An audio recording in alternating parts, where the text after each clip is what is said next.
Yes, it is fantastic, and hopefully the media will start covering more what's in it than, as Eric Boehler said, the process of what's, just the cost and the political, jockeying behind it, because it is transformational. I saw an interview last week with Jamie Harrison, and they were asking him about this, how are we going to market this? And he says, I can't market this. I can't make commercials for this until we know exactly what's going to be in it. Right. And as they're figuring this all out, once it's locked in, Yeah. we're going to be seeing commercials. Yeah. Democrats are making your life better with Build Back Better. Yes. And they're going to be telling us exactly what's in this plan and how it's changing people's lives. Exactly. But until it's negotiated, we can't do that.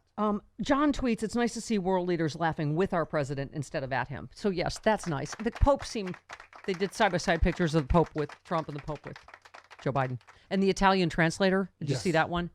Fantastic.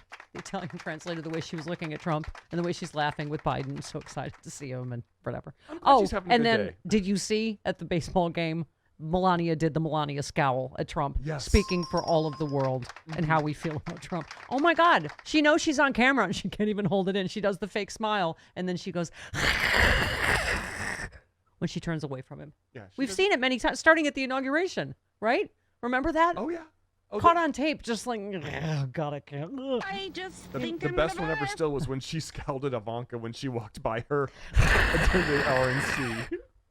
Yes, she did the fake smile. We did that in Sexy Little Virtual Tour. I did both roles. That was a thing of beauty. Thank you. Anthony, speaking of Atlanta, I'm telling you, the whole reason he went was to do the racist tomahawk chop thing. Okay, Anthony in Atlanta, welcome. Hello.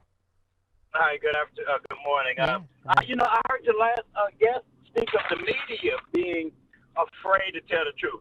They never called Trump the liar that he was, and they're still, like you said, they're still propping up the minority. So my question to you is, who stops the media from telling the truth?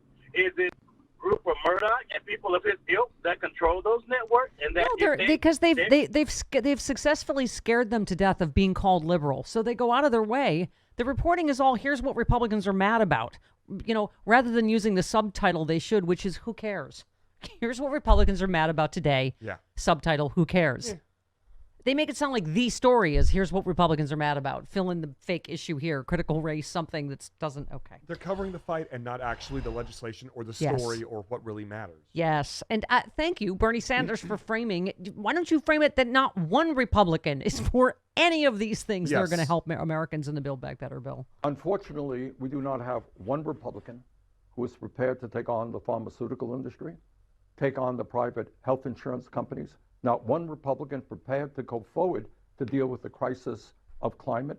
Not one Republican prepared to say to the richest people and largest corporations, they're going to have to pay their fair share of taxes. So we're down to 50 people. Thank you. Jim in New York, you're welcome. Hey, Jim. Oh, hi. Hello. Hi. Go ahead.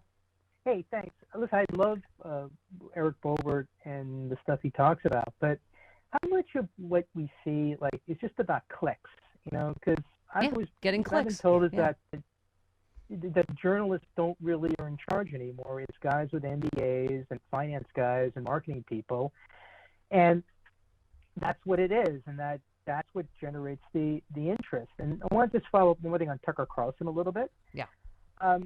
I don't like him. I hate him. But the thing is that, if he doesn't do this white nationalist stuff, OAN's going to do it, Newsmax's going to do it, and they're going to lose audience. And it seems like the beast has been created. So it's a race to the bottom. And what you now do is that you're working for the beast. Yeah. It's kind of like the Simpsons skit with Dr. Nick, where Dr. Nick goes into the medical board and they want to fire him because he's incompetent. And all of a sudden somebody comes in and says, hey, we need a quack. And it's Abe Simpson who wants a quack. And so Dr. Nick prescribes some electroshock treatment, something like that.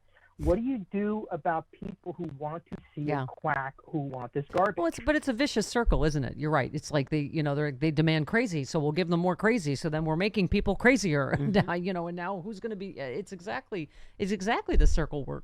And I admitted, I was talking to my friend this weekend, Travis, and I was saying, I admit to some degree, I'm in my bubble. I mostly watch MSNBC. I try to watch Fox, and my blood pressure goes through the roof.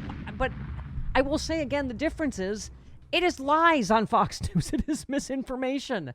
It is not lies and misinformation. You may disagree with the slant on MSNBC. On MSNBC and CNN start in a fact-based reality. On Fox, Right. they're pulling it out of their ass. Speaking of people in the bubble, Paula Poundstone is exclusively in the Stephanie Miller. bubble, and I don't know what to do about it. I don't know how to help her. When she goes on the road, Travis, it's really bad. I worry When about she her. is away from her addiction. She has tweeted a number of times this weekend. You can listen to the Stephanie Miller Show on so many platforms. I was in Tucson yesterday, and I listened on the air conditioner. I think it blew down the hair's stereocilia that make it possible to hear inside my ear. Hello? Hello? That's awkward. I don't. It's the number of appliances she's choosing to listen to on the road in order to not miss Stephanie Miller. is really okay. Then she said, "Dear Stephanie Miller, when Robert from Florida called and asked if you could hear him, I laughed out loud alone in my hotel room. Was that a Halloween special episode? Oh my God, I'm listening on the multi-plug adapter behind the night table." Then she tweeted, "Johnny, who just called in on the Stephanie Miller Show, said, 'Can you hear me? I am screaming with laughter. I'm going to get thrown out of this hotel.'" She, for some reason, her favorite part of the show is when callers say, "Can you hear me?" Okay. And David, one last one. You've got 50 Republicans who don't want to do anything to help anybody. Why is that not the story everywhere in the mainstream media? That's exactly. That is 40 what they're not covering. Right. 48 Dems who want to do so much to help so many people. 2 Dems who want to do a little bit less. So what we hear is Dems are such a mess. The true villains are the 50 Republicans. Thank you. Oh, okay. Good. You That's a did good it. sign. Good job. Okay. Okay, please not this week when Uncle Chris is on vacation. All right. Yes, during the January 6th riot, Trump attorney told Pence the vice president's inaction caused the attack on the Capitol. That snake trying to snake out of this whole thing, John Eastman, right? Going, that memo was crazy. It was just an idea. I didn't. No, he very explicitly at every step of this was trying to find a way, right? To Yeah. overthrow the United States government in a free and fair election. Our friend Barb McQuaid says, "I agree with Chuck Rosenberg. Charging Bannon with contempt will not make him testify, but it will make him an example. Prosecution is necessary to protect the substantial federal interest of congressional subpoenas." Thank you. Tick-tock, man. Tick-tock. What is going on with Steve Bannon? And by the way, if they don't arrest him, we should, as Glenn Kirshner told us Friday, we should go forward with inherent contempt. I mean, okay.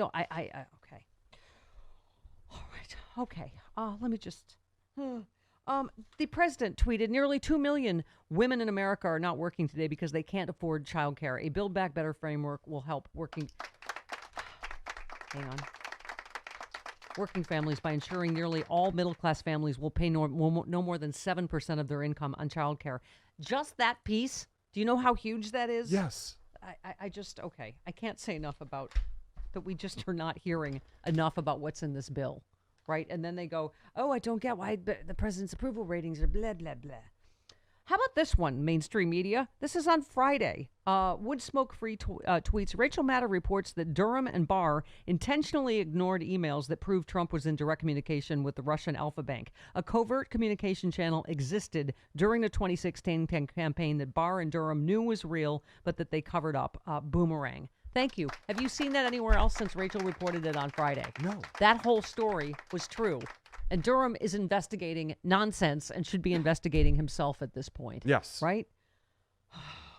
Okay. And Jim Acosta. "Trump wants to keep secret handwritten memos from his chief of staff about January 6th, call logs of the then president and former vice president Mike Pence, and White House visitor records secret." What do you think that means, Travis? Do you think there's a whole boatload of incriminating stuff in all of that? Yes. That, and did you also see that Kayleigh McEnany's press briefing folder? Oh, want to yes. keep those secret. Those Yeah. are her talking points to go to the press, but she can't reveal what's in them. Right. Yeah. Right. That- Yes. I'm sure there's nothing more to see here. She's the Fox News contributor, Kayleigh McEnany. She's complicit in this as well. Yes, exactly. By the way, mainstream media fail again. Shannon Watts tweeted, "New, the gunman who killed 2 people and wounded 5 others at a Boise mall was a far-right extremist who had expressed animus toward Latinos and other minorities and who carried a gun into the Idaho governor's office and was armed at a local protest."